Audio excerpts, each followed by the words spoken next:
नमस्कार। लक्ष्मण धारा education platform में आप सभी का स्वागत है।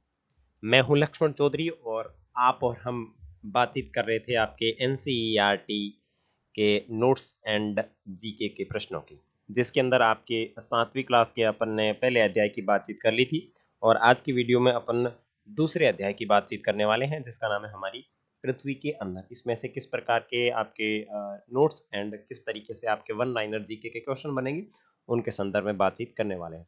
अगर उससे पहले आपने अभी तक लक्ष्मण धारा एजुकेशन प्लेटफॉर्म को सब्सक्राइब नहीं किया तो सब्सक्राइब कर लें, और साथ ही साथ आपने इसके पहले अध्याय का वीडियो नहीं देखा है तो प्लेलिस्ट में जाके देख सकते हैं। साथ में आपको प्लेलिस्ट के अंदर कुछ अन्य महत्वपूर्ण प्लेलिस्ट मिल जाएगी, जहां से आप अपनी एनसीईआरटी का जो कॉन्सेप्ट है उसको मजबूत कर सकते हैं। और इनकी पीडीएफ जो आपको कंटेंट दिख रहा है, इसकी पीडीएफ भी आपको इस वीडियो का जो सबसे अंतिम वीडियो होगा इस प्लेलिस्ट का, उसके कमेंट सेक्शन में या अबाउट सेक्शन के अंदर लिंक प्रोवाइड कराया जाएगा, उसके अंदर मिल जाएगा। नहीं तो आपको इसके अबाउट सेक्शन के अंदर टेलीग्राम चैनल का लिंक दिया हुआ है, वहां से आप उस टेलीग्राम चैनल को ज्वाइन कर लीजिएगा, वहां से भी आपको इन्फॉर्मेशन मिल जाएगी। तो चलिए क्लास की शुरुआत करते हैं। देखो, अब इसके अंदर से कौन कौन से महत्वपूर्ण जानकारी है जो आपके लिए बहुत इंपॉर्टेंट रहती है। तो सबसे पहले बात करें तो हमारी जो पृथ्वी है वो एक गतिशील ग्रह है।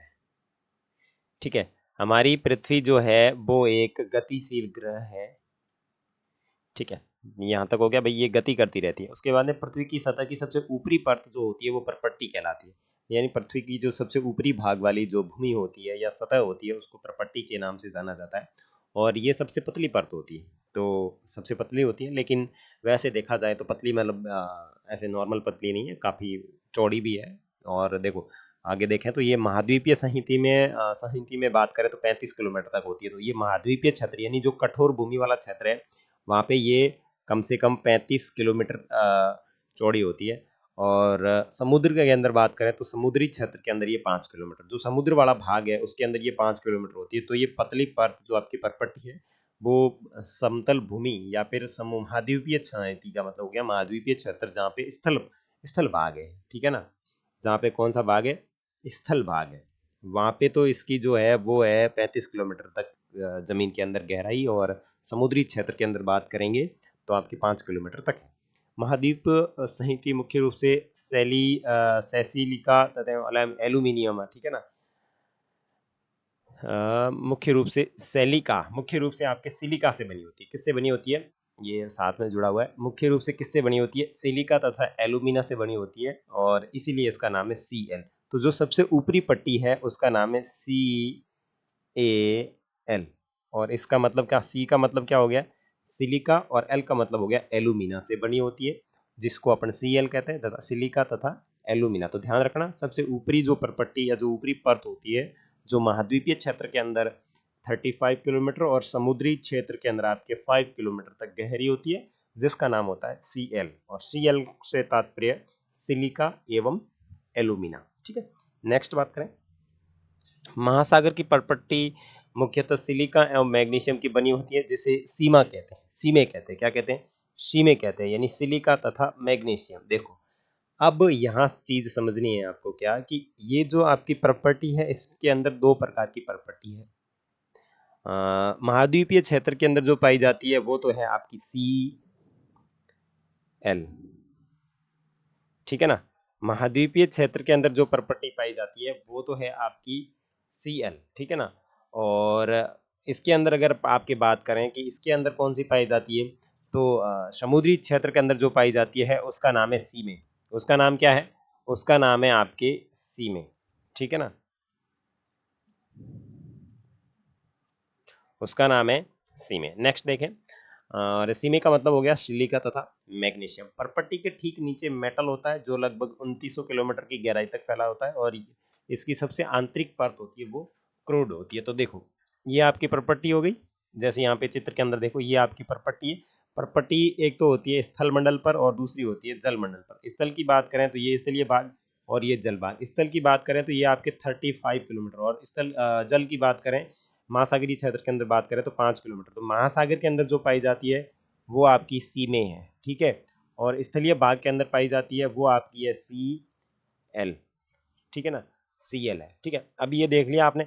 अब इधर साइड में आके देखो, ये तो हो गया स्थल मंडलीय भाग पर्पट्टी वाला, और स्थल मंडल के नीचे जो पाया जाता है वो पाया जाता है मेटल, ठीक है ना। और मेटल जो पाया जाता है वो पाया जाता है आपके कितने किलोमीटर तक, लगभग 2900 किलोमीटर तक पाया जाता है।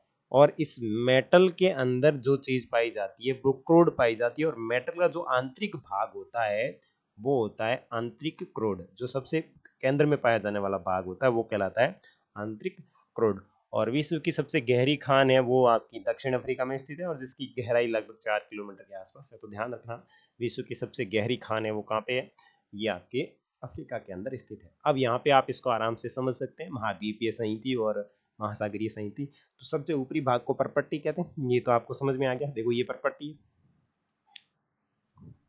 और ये परपट्टी है इसके अंदर, ठीक है। अब समुद्री महासागरीय या फिर महाद्वीपीय क्षेत्र के अंदर बात करें तो ये होती है आपकी 35 किलोमीटर, ठीक है ना। और समुद्री क्षेत्र के अंदर बात करें तो ये होती है आपकी 5 किलोमीटर। ध्यान हो गया समझ में। महासागर, महासागर के बाद में ये आपकी महासागरीय परपट्टी, और ये महाद्वीप क्षेत्र है, और ये आपकी महाद्वीपीय परपट्टी। तो समझ में आ गया, महाद्वीपीय परपट्टी है वो आपकी 35 किलोमीटर की गहराई तक है, और ये वाली जो है ये आपकी 5 किलोमीटर की गहराई तक मानी जाती है। नेक्स्ट देखें, जिसकी त्रिज्या लगभग 3500 किलोमीटर। किसकी त्रिज्या, ये आपका आंतरिक क्रोड है ना, इसकी त्रिज्या है वो आपकी लगभग 3500 किलोमीटर है, और ये मुख्यतः निकिल एवं लोहे की बनी होती है तथा इसे नीफे कहते हैं। और जो सबसे आंतरिक भाग होता है उसको नीफे कहते हैं, निकिल तथा फेस कहते हैं। तो देखो Cl, Cl के बाद में सीमे के बाद में नीफे।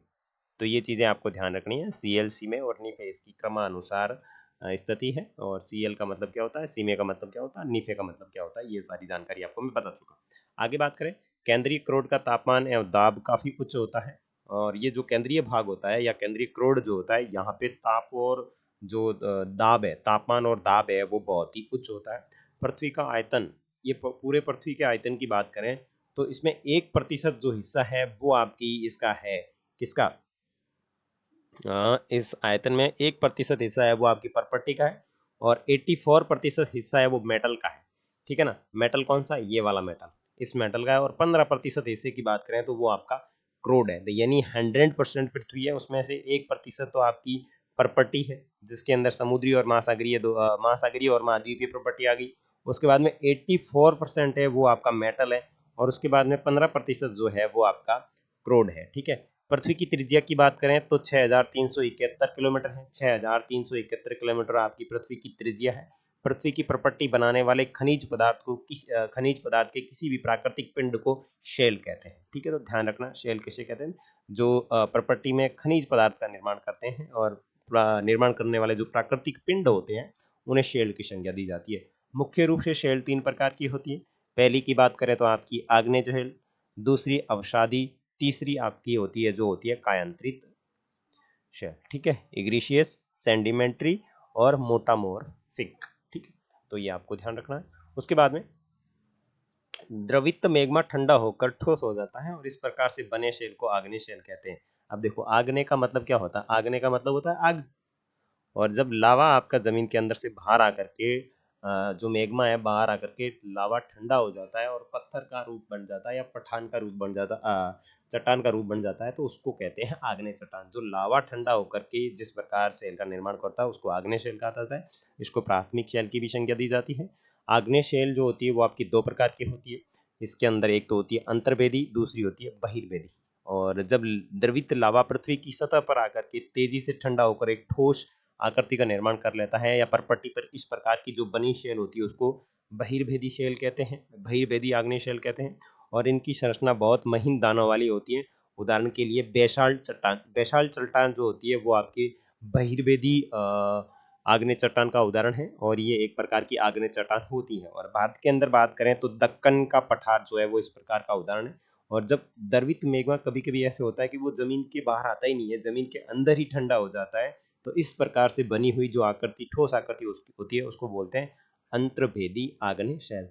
जैसे अपने बड़ी बड़ी सीने पट्टियां जो निकालते हैं ना, वो जमीन के अंदर से निकालते हैं, तो वो जो बनी है अंदर, वो जो आकृति होती है वो रहती है अंतर्भेदी आग्नेय चट्टान। और धीरे धीरे ठंडा होने के कारण बड़े दानों का रूप ले लेती है। और ग्रेनाइट ऐसे ही शेल का एक उदाहरण है। तो ग्रेनाइट की बात करें तो ये आपके ऐसी शेल का उदाहरण है। और लई या मसालों दानों को चूर्ण बनाने, आपके घर के अंदर वो खुल या खुल की जो भी यूज होते हैं वो सारे इसी के उदाहरण है, ठीक है ना।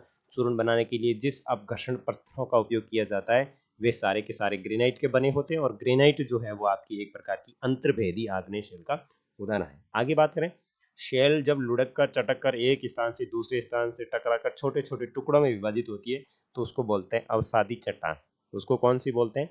अवसादी चट्टान। और इन शेलों में पौधों, जानवरों एवं अन्य सूक्ष्म जीवाणु जो है वो इसके साथ में मिल जाते हैं, तो जिससे क्या होता है उसके अंदर जीवाश्म खनिज पाया जाता है। यहाँ से शेल टूटी, यहाँ से टूटी, अब दोनों आपस में जुड़ी तो यहाँ बेचारे जो पेड़ पौधे जीव जंतु थे वो इनके साथ में दब गए, तो इस प्रकार की जो आकृति बनती है उसको बोलते हैं जीवाश्म।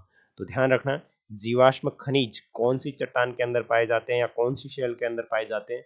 तो आपकी अवसादी चट्टान या अवसादी शेल जो होती है, सेडिमेंट्री जो शेल होती है उसके अंदर पाए जाते हैं, ठीक है।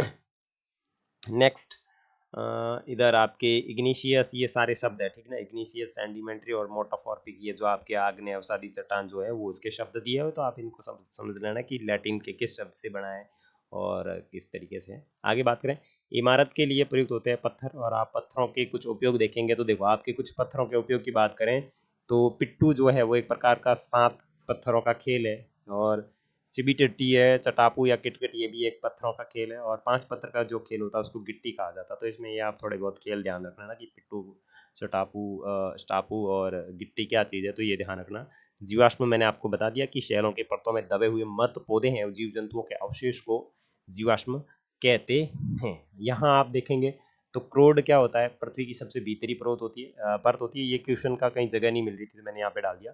खनिज का मतलब क्या होता है? एक रासायनिक मिश्रण होता है। शैल चक्र यानी शैल परिवर्तन होने की प्रक्रिया, और सीएल यानी सिलिका तथा एल्यूमिना, जो आपके इस बुक के अंदर प्रश्न था वो था।